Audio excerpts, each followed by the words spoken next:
ओम शांति 4/11/2021। आज की मुरली से मनन चिंतन।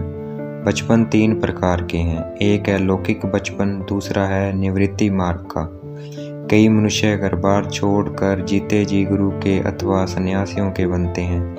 वह उनका बाप नहीं है, वह गुरु के बनते हैं, उनके साथ रहते हैं। जीते जी मरकर जाए गुरु के बनते हैं, जंगल में चले जाते हैं। तीसरा है हमारा यह वंडरफुल मरजीवा जन्म। एक माता पिता को छोड़ दूसरे माता पिता के बनते हैं। यह है रूहानी माता पिता, यह हमारा मरजीवा जन्म है।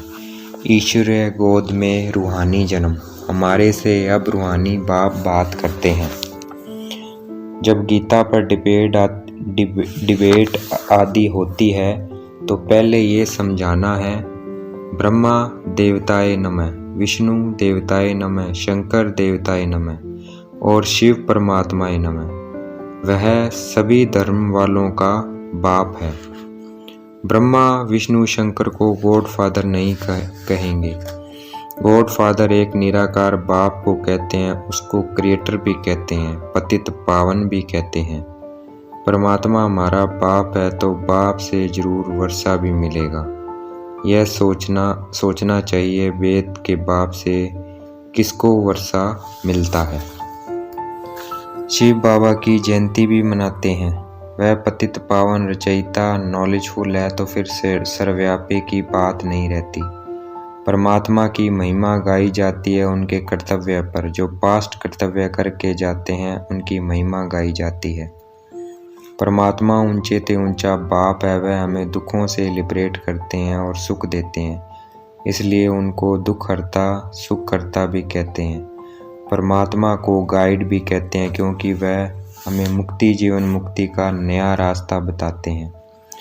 जब नए स्थान पर जाते हैं तो गाइड देते हैं, तो परमात्मा अभी हमारा गाइड बनता है।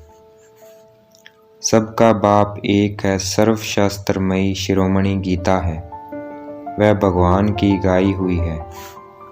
बाप हम बच्चों को पढ़ाते हैं पतित से पावन बनाने के लिए, राजयोग सिखलाते हैं। हमको वर्षा मिल रहा है, हम सतयुग में जाकर राज्य करेंगे। बाकी सब आत्माएं मुक्ति धाम निराकारी दुनिया में होंगी।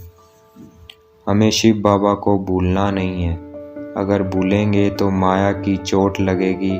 हमें अब देही अभिमानी बनना है, अब वापस बाप के पास जाना है।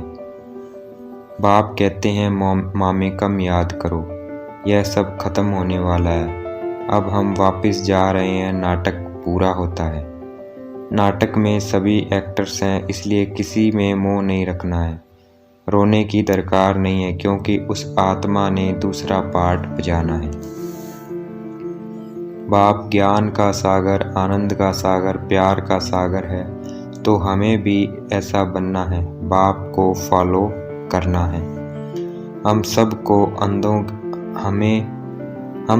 हम आत्मा को अंधों की लाठी बनना है, सबको रास्ता बताना है। हमको ज्ञान का तीसरा नेत्र मिला है, इसको कहा जाता है तीजरी की कथा। अगर शिव जयंती बनाते हैं तो परमात्मा सर्वव्यापी कैसे हो सकता है। बाप और रचना को दुनिया में कोई नहीं जानता, इसलिए ऋषि मुनि सब नेति नेति करते गए। जब तक बाप को नहीं जानेंगे तब तक कुछ समझ नहीं सकेंगे। जब तक सर्वव्यापी की बहुत भारी भूल नहीं निकलेगी तब तक बाप को नहीं जान सकते।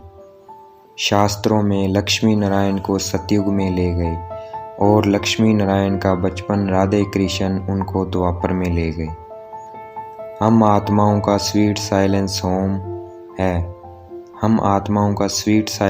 है। इसलिए हम आत्माएं कहती है हमें शांति चाहिए, अर्थात अपने घर परम धाम को हम याद करते हैं। आत्मा को शरीर मिला है पाठ बजाने के लिए, फिर शांति में कैसे रहेंगे। शांति के लिए हठ योग सीखते हैं, गुफाओं में जाते हैं। भक्ति यज्ञ तप दान पुण्य आदि करना, यह सब है भक्ति मार्ग, अर्थात ब्रह्मा की रात। और सतयुग त्रेता को ब्रह्मा का दिन कहा जाता है। ब्रह्मा का दिन ही हम ब्राह्मणों का दिन है, फिर हम ब्राह्मणों की रात अर्थात भक्ति शुरू होती है। हमें किसी की निंदा नहीं करनी है, सिर्फ ज्ञान की चर्चा करनी है।